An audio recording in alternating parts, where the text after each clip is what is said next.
साहब कैसे जाएंगे यहाँ पे Bittu? OMG.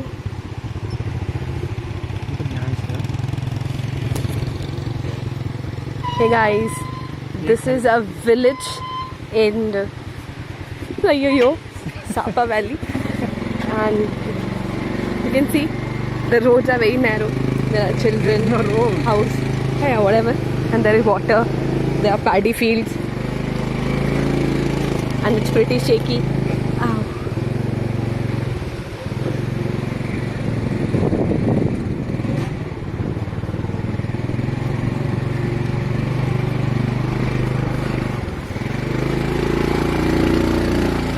And the driver is also inexperienced.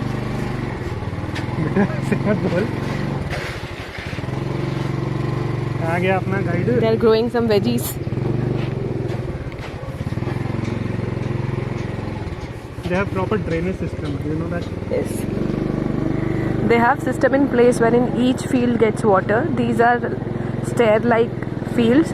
Right now there is no paddy because they grow only in May.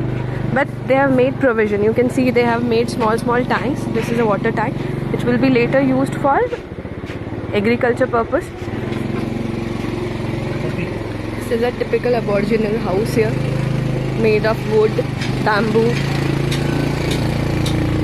But now people have become modern in villages too.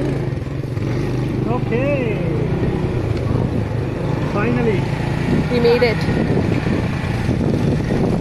Bye bye guys.